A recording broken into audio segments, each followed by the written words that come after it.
Aloha and welcome to Power in Partnership, this online master series where we look at rekindling connection, growing conscious partnership, and focusing on what matters most.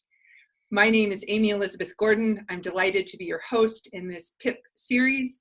I join you this morning from my home office here in Hawaii, and I'm delighted to welcome and give a mighty aloha to Maya Kollman, who joins us from her New Jersey office. Would you like to say hi, Maya? Hi. Yes, here I am in freezing New Jersey, being very envious of Amy Elizabeth sitting in the sun, right? Hawaii, you've got to be kidding. So what are we, 5,000 miles apart from each other? Something like that. Wow. At the age of 68, this whole technology thing is amazing to me. Here we are. It's like we just, hung out together. I know. And as I've always known, love travels at the speed of thought. And now to have this Zoom technology bring us closer together, it's amazing. So I am delighted to welcome you. Maya Kollman holds a special, special place in my heart. I'm going to hold back my tears here. But without Maya, I wouldn't be sitting here offering up what I am offering today, which is that desire to be of service in the world of relationships. Maya Kollman is one of 5 master trainers in the Imago therapy world, and I had the honor of being one of her students. Maya is my mentor as I received my Imago certification. She also is a relationship life coach, much as I am, and she travels the world, which perhaps one day I can reach that level. Maya is well sought out for trainings and teachings around the world, held dear in many of our hearts. And I am just honored that we have her here with us today. And I'm going to read a quote from her bio because it sums it up.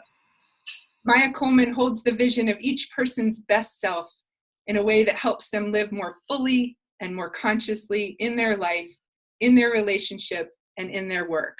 And that I know to be true from a personal standpoint. So welcome, Maya. Thank you. Wow, I got teary too. What a lovely thing to say. I feel very touched. Very touched.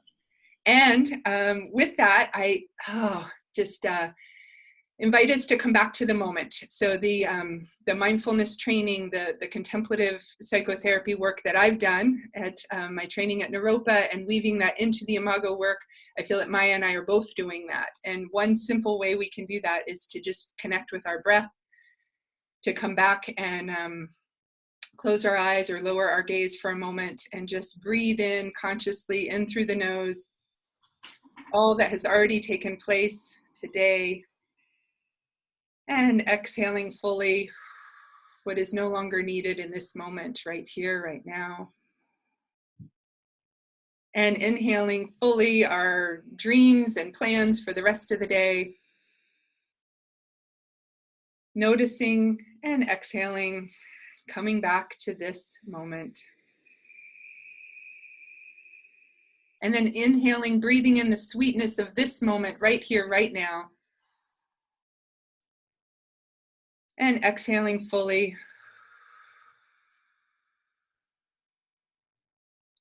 I invite us to rub our palms together, generate that energy, stimulate the nervous system, rebalance, and take a moment to bow to the wisdom that we create, the space between.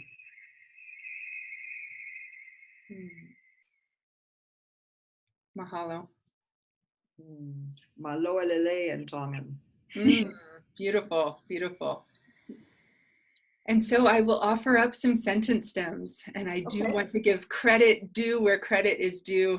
Maya Kollman taught me this whole practice of working with couples and really setting the stage for how to create that intentional dialogue. So as I'm sitting here, I'm experiencing. So as I'm sitting here, I'm actually feeling some goosebumps. And a little, it's not cold, but that feeling of energy flying through my body. I'm very touched by what you said. I think I'm experiencing a lot of warmth around my heart and sort of a quieting of my mind and just really in my body, which is feeling very full and alive and extremely grateful for the life I've been given and for all the gifts that people have given me and all the amazing relationships over these last many years actually. So I'm experiencing a lot of peace, but also, it's that funny mixture of when you do something like this mixture of energy and anxiety, or excitement and anxiety, and it's kind of like I'm kind of in the middle of it. It's good. It's all good because the anxiety, it's like that. There's energy, so I'm not going to fall asleep on you. I'm going to stay alive and awake. So that's what I'm experiencing. Good. I'm really hearing that you're experiencing that, how do we call that? That relaxed pulsation, that energetic aliveness of being present and excited about what's going on, and also that sense of stillness and quiet, the calm, the warmth in your heart, that gratitude, and the energy moving around. It's that calm abiding. Am I getting you? You are. Yeah. Perfectly. Wonderful. And where I'd like to be at the end of my life or the end of my career, which may be one and the same. How would you respond to that? I want to continue to grow my own container so that I manage whatever crazy thoughts in my head or experiences in my body or emotions. I can make a space for them so I make good choices and am more conscious about my impact on the in-between, whether it be with my partner, Barbara, my 4 children, my 11 grandchildren, or anyone that I meet on the planet. That at the end of my life, I want to really be able to look back. I don't think it's ever a finished product, but I want to keep doing what I'm doing, expanding that and being more and more responsible for my impact. Mm-hmm. And as much as I can, wherever I can, to contribute a positive impact and to quiet the doubts and self-talk that I live with that keeps me from really fully inhabiting this life. So that's where I'd like to be at the end. Mm-hmm. Yeah. I don't think I'll ever stop working. As long as I can, as long as I have a brain. Right, right. So I really hear that intention of quieting the negative self-talk, tuning down the volume on that static, if you will, and really allowing yourself to see more fully how you impact, how you influence the space between you and the other, whether it's your partner or all of the beloveds around you, the families, the connections, and that ripple effect out. And that it's a work in progress, that you want to continue working and you want to continue, as I hear it, Maya, softening to yourself. Yeah, well said. Yeah. Yeah, I think when I can soften to myself, then I'm soft. I can live more with an open heart, which of course benefits me, because when you live with an open heart, I should say my mother's 105 and in great shape. And one of the things that I think's allowed her to live so long is that she lives life completely with an open heart. And every time we go for a walk, the birds are new and the trees are new. I mean, everything is kind of expanded, and she greets everybody with curiosity and wonder. And she's a great model, because I think I'd like to be able to end my life knowing that in times of chaos, like now in the world, in times of struggle, I have contributed positively to the world and to the planet. Yes. Yes, I hear that. I hear that desire to emulate that curiosity and that positivity of engaging with each moment with that reverence and respect of how to be here and influence things positively. I really hear you. Yeah. I'm wondering if there's any more about that right now. Well, I think that's really my life's work, to keep working on that for myself and to help others do the same. And I think I'm having a healthy impatience. We were talking about this a little earlier, that I have a lot of belief that, my parents are Holocaust refugees who, in spite of their difficulties, in spite of all the losses, they made a pact with one another that they would never put hatred into the world, that they had been given the gift of life. And so their job was to put love into the world. And so my father even went back to Germany in 1951 and, spoke with love and kindness as well, clearly having feelings about it, but really managing his feelings in a positive way, and really recognizing that love is what makes a difference, and caring is what makes a difference, and understanding and compassion. Yeah. And so, I think that just is so important to me, that I live that life, and that matters more than anything, really. I mean, to me, that's there's not anything more important to me than that. Yeah, yeah. Nothing more important than than bringing that love. And I love hearing the inspiration of your parents. You've shared that with me throughout our years of knowing each other. And so I feel like they've been role models for me as well. And just knowing your desire to have that positive influence, it is happening. And it has happened for me and countless others. So I'm coming back to the sentence stem of one thing I can do to help get me there, to that place of being a positive influence. What's one thing? Because we can have these cerebral ideas, and I love to bring it down to the tangible. It's one thing. Yoga, yoga, yoga. Yes. It's made all the difference. Because of my parents' history and my own history, I have an extremely sensitive nervous system. Mm-hmm. My mother had a tragedy when she was pregnant with me, and I think there's a lot. I mean, I feel anxiety so strongly, and it's been a real challenge for me to manage it. And what's made all the difference is the discipline of yoga. Because I could have the discipline in my mind, but I was doing such damage to my body, and it was such white knuckling it. But having done now yoga for 12 years and I do it every day. It is my practice. It has in it some meditation. We belong to a wonderful studio nearby, and Barbara is a yoga teacher, so she is the one who got me into this. And it is in the holding of these poses that are really difficult for me that I learn how to hold whatever is happening inside of me without reacting to it. So to me, it's so important, has been so important for me to have a body place, because my mind is too crazy and too, overactive. And my emotions, I've been ruled by my emotions my whole life. And so it's a huge relief to have this vehicle that I can turn to anytime, which is my breath, which is, holding the bandhas, which are the muscles in your pelvis, connecting with the chakras anytime, anywhere. And it belongs to me. I don't need anybody else. I mean, because no one else can help me with this. I'm the only one that lives in this body. So it's given me a great sense of being empowered and powerful and grown up, because I just don't react the way I used to. I just am much slower to think about it, much quieter.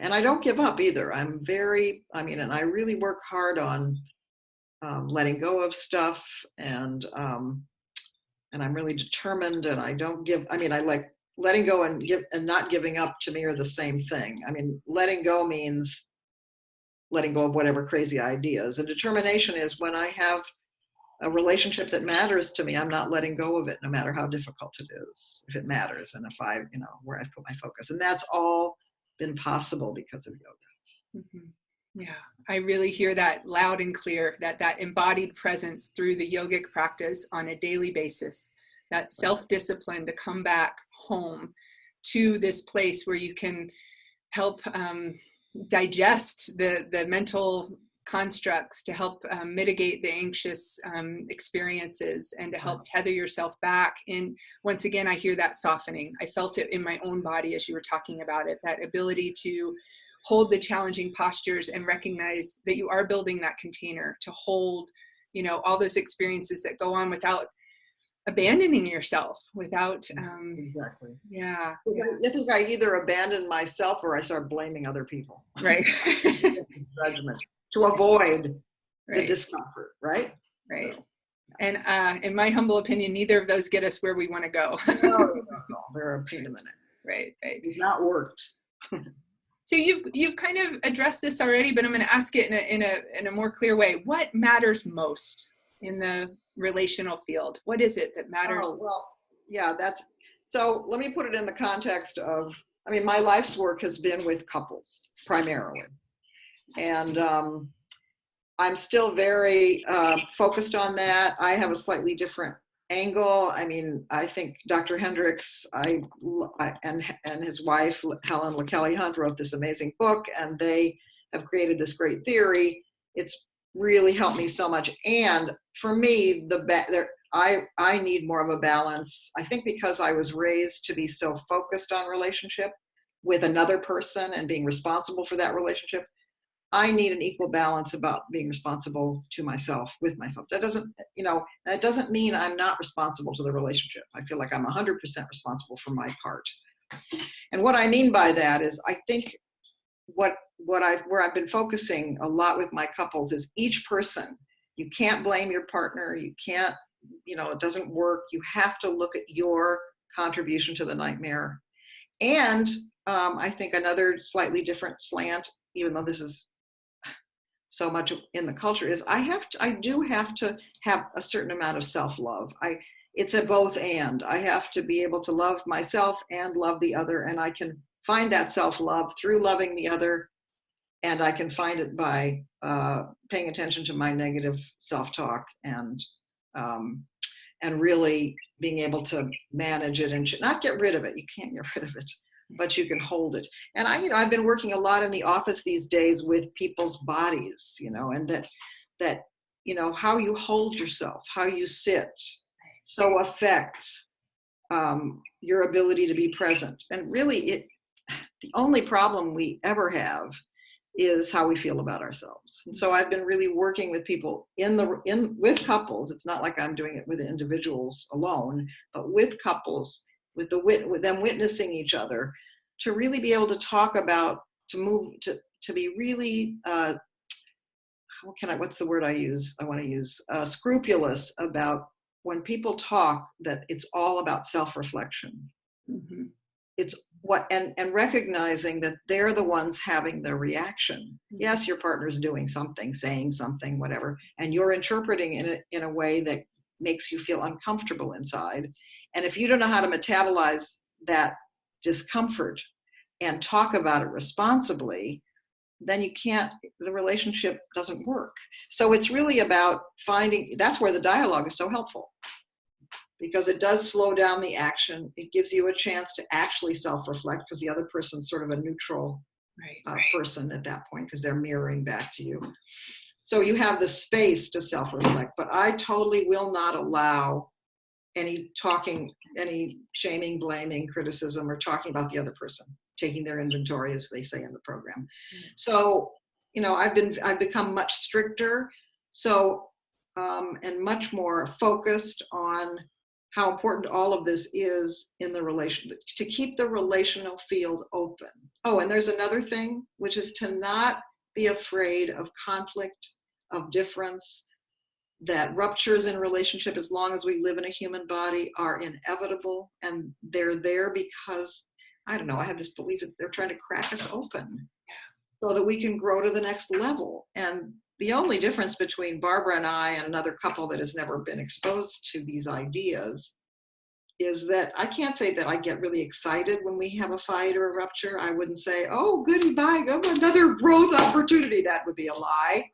However, I don't feel like it's catastrophic or there's something wrong with us. Right. I really do get that, okay, get in the trenches together and become partners.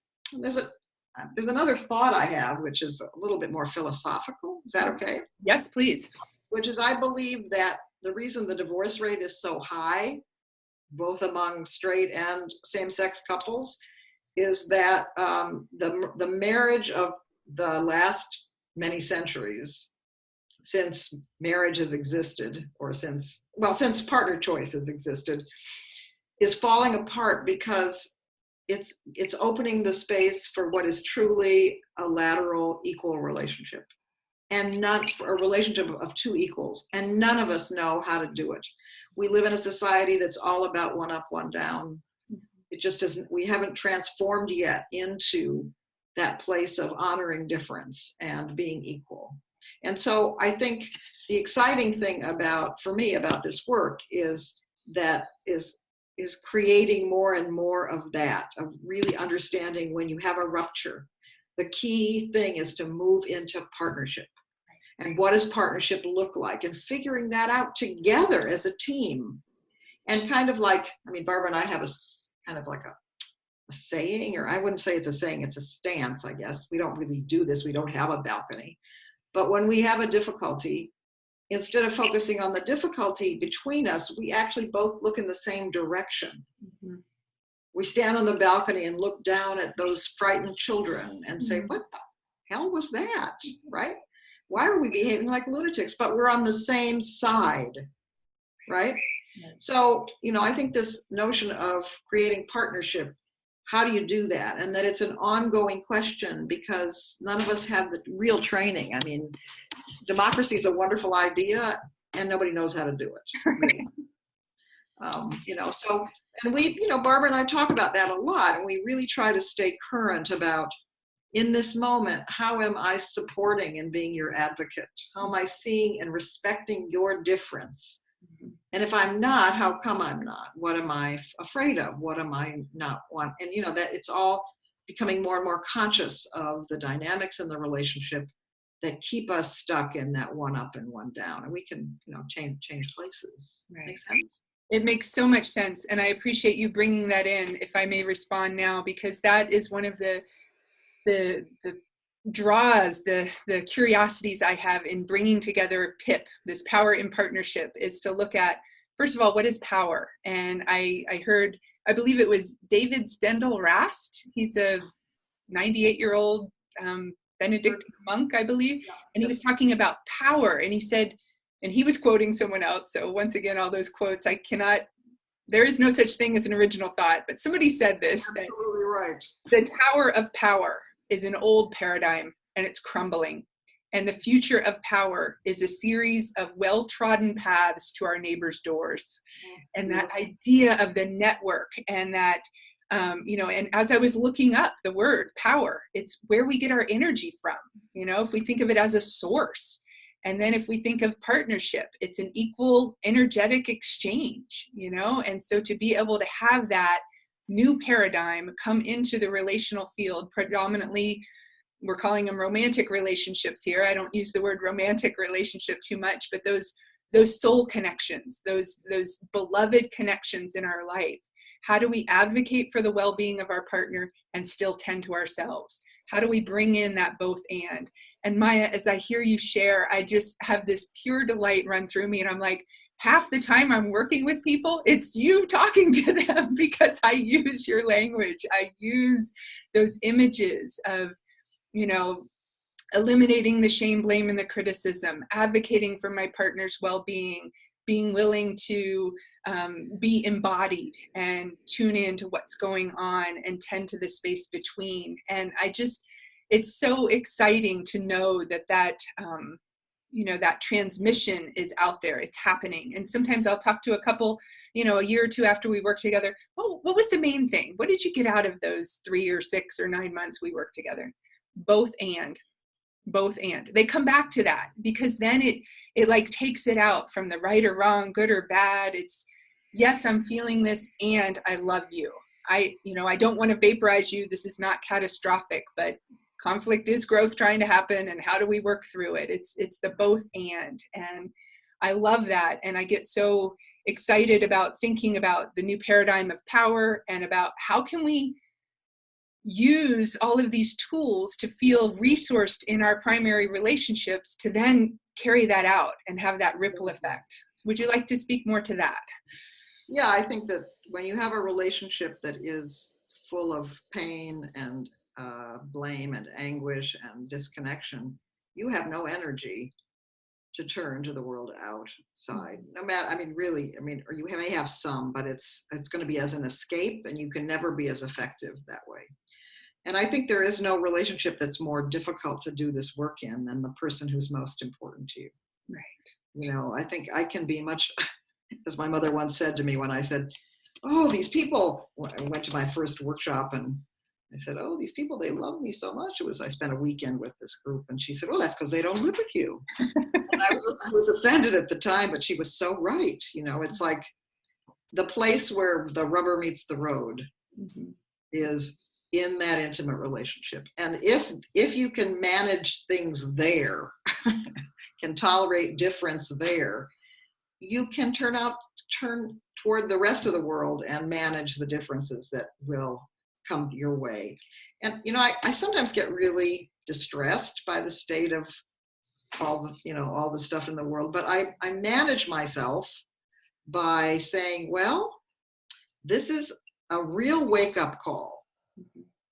This is the extreme. This is where love is not. This is about fear and people who are in pain and acting it out.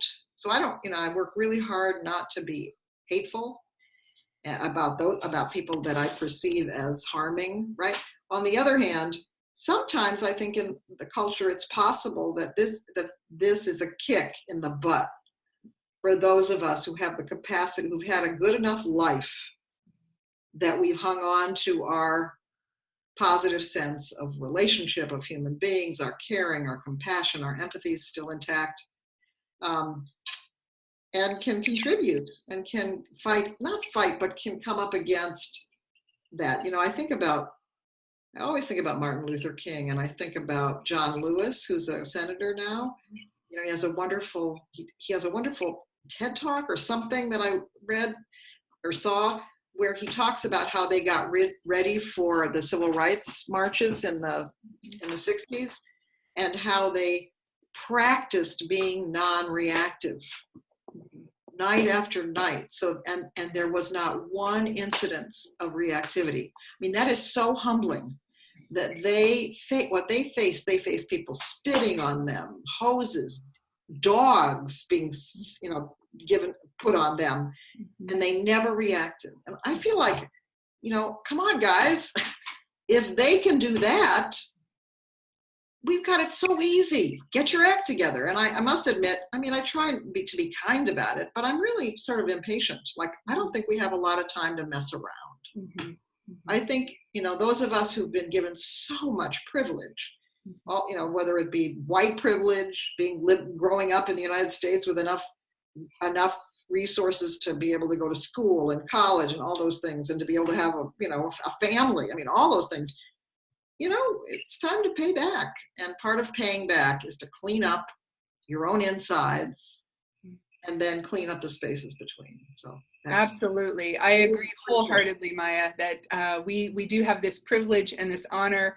I'm guessing most people who are watching this right now have that sense of good enough and the willingness to do the inner work necessary to get out there and be a force for good, because the world needs us, and we need to, in one way, get over ourselves, but it's both and. We need to continue to do the work for ourselves so that we're resourced to be the force for good in the world. It's both and. It's not just so I can have a better relationship and all of that. It's, I want to feel those reservoirs filling so that I can go out.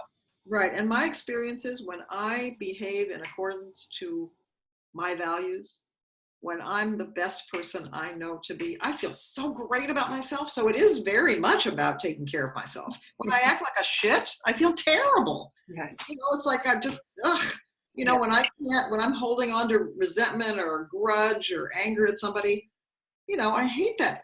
Ultimately, at the moment when you're, grumbling about somebody, there's that momentary feeling of righteousness, but it turns into it feels terrible. That old saying of, someone said, it was either Nelson Mandela or somebody else, who said, not being able to forgive is like drinking poison, hoping it will kill the other person. Right. Anyway, I want to say that my thrill of doing this with you is, I feel like, you're one of those people who has chosen to do something really important, and you're putting this out to make the world a better place. So it's really an honor to do this, and it's so much fun. Yes, thank you. Yes, it's that, as you said, for a title for our talk, this living a life filled with purpose, meaning, and joy. And again, to have that happen. And I would just echo what you've shared so far today of, getting up. I did my yoga practice. I had some quality time with my husband before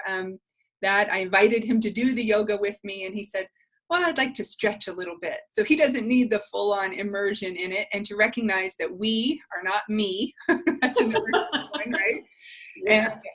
And that one of the classics I've gotten from you, if it's hysterical, it's historical. My reactivity around that, it's like, okay, that's linked to something in the past. And to recognize that, to have that compassion toward myself, to breathe out and be grateful for the little bit of yoga we did together. We went out on the lanai. It was a little bit chilly, and came back in, and then he wanted to go make brekkie for me because he knew I have this big day of, recordings and different things. And he advocates for my well-being over and over and over again. And I told him that I was interviewing you, and so that excitement is around. And as he walked out, I said, Mark, I love you and I need you. And those are the words that you taught me, Maya, which I did not know how to express. And you said, every night before you go to bed, Amy, I want you to look over and share, I love you and I need you. And for me to acknowledge that I need another human being is a whole new experience in terms of being willing to receive what he has to give me, being willing to then give in return, instead of the old programming of, I'm a survivor, I got to do it on my own, I can't need anyone else because then it's a sign of weakness. I've actually been able to see through this reframing that my vulnerability, my need of my beloved, is actually a sign of strength. It's a sign of that connection. And so I shared that with him this morning, and we still laugh about it because, and this is, I don't know if you remember this, but from the old Happy Days show, the Fonz who had the leather coat, he could not say he was sorry. It was like the words got caught in his throat. I don't have a problem saying I'm sorry and making amends for what I do. But saying I need someone was like the Fonz having those words stuck. So you have taught me and influenced me in a very positive way of being able to have my needs and recognize that my needs make me stronger, and to be able to see the bigger picture. And your travels to South Africa recently just totally inspire me. And your travels, to Switzerland and around the world of seeing that global community of people who want to build better relationships, because it's here where we get that quality of life, we get that sustenance to then go out and hopefully, I'm doing a lot of work with the Hawaii Lifeways and the conservation movement and the land and the restoration and cultivating that aloha spirit. So that's my work out there. If I'm not here interviewing people or helping couples, I'm planting trees or doing a beach cleanup or chanting at the volcano to bring in that sense of being resourced by all the elements, Kea Kua Nui, the greater elements that are around us, because on my own, I cannot do it. And so. I love listening to you talk. Well, that piece about vulnerability, it's vitally important. It is my greatest strength, I know, is my vulnerability and my ability to say I need, and to love that part of myself enough, which I used to hate, which was the part of me that needed, because when you need something, you don't get it, you hate that. You hate the need. But to learn to really love that, and to learn to ask for what I need without feeling entitled. That really pure ask of, I love you, you're close to me, I want you to know what touches my heart. I want you to know what makes me feel alive and good. You're not my mother, my father, right? You don't have a duty, but I want to inspire you by telling you what I need. And I want to empower you, because when you can be successful in giving me what works, you're going to feel good about yourself. And then the other thing that we work on a lot, Barbara and I, is perpetual, me in particular, I always say yes to everything. I have always said yes to everything, and then not done it. That's the classic, oh, of course, and then forget about it. And how important it is to learn to say no with love. So that there becomes between the two people this absolute openness about what I need, and then the other person's ability to say yes strongly when it works, and when it's not, when their limitations are not allowing them to, for them to say everything you need and want is completely legitimate, and I really want to honor it. And I right now am limited, I can't do that. But it has nothing to do with that there's something wrong with you wanting it. And I think that kind of learning to speak that language, to be really honest about your limitations, not feel bad about them, but just say, look, I'm not at the place to do that. And to say also, and I'll keep thinking about it, and I'll keep growing in that direction. And what can we do as a partnership to work together so that you're more comfortable asking, I'm more comfortable giving, and it goes both ways. Anyway, so I think that's another important part of keeping that space safe. Yes. Yeah. Keeping the safe space, having that sense of containment, having that sense of being willing to say no when needing to say no. I think that's a good reminder to our couples who are listening today. We've talked a lot about growing that conscious partnership, being willing to take care of oneself, through the physicality of a daily contemplative practice of yoga or Tai Chi or some sort of mindful movement of having a place to come home, a tether to come home to ourselves so that we can show up more fully to the space around us. And I think as we wrap up our talk today, I'd love to offer up this sentence stem of one thing I appreciate. What would you say about that?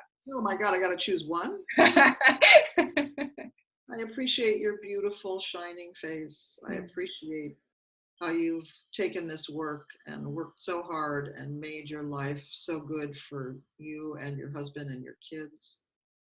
And you're so young, and it's so inspiring to me, to see. I can't even imagine what you're going to be like when you're my age. I wish I had had the wisdom, but or you learn, you are where you are.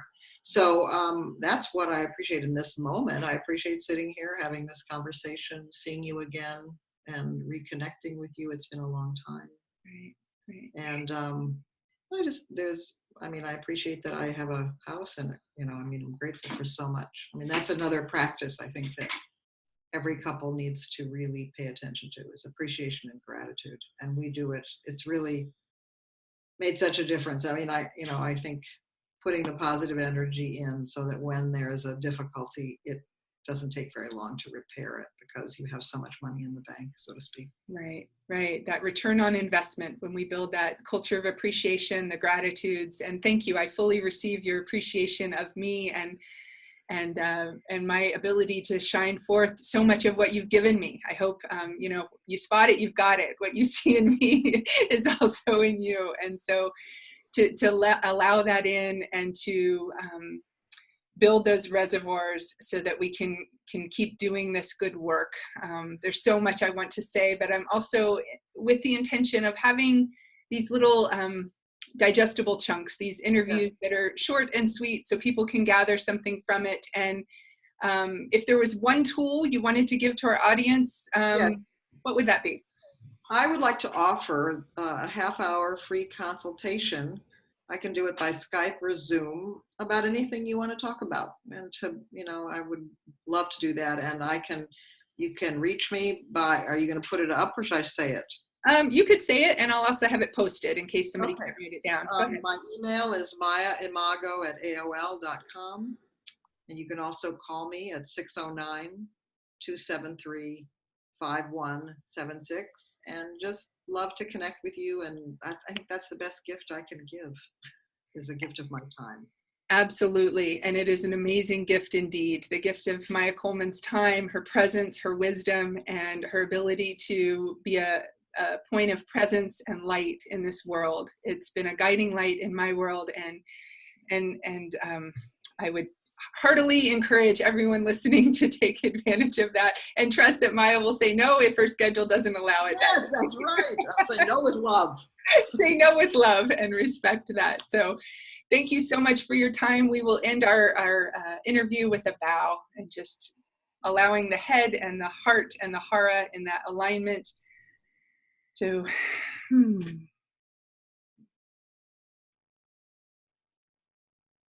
Yes. Mahalo nui loa to all of our listeners.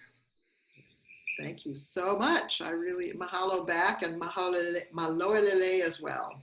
If there are any Tongans. I was in the Peace Corps in Tonga when I was young. So wonderful, wonderful. Thank you.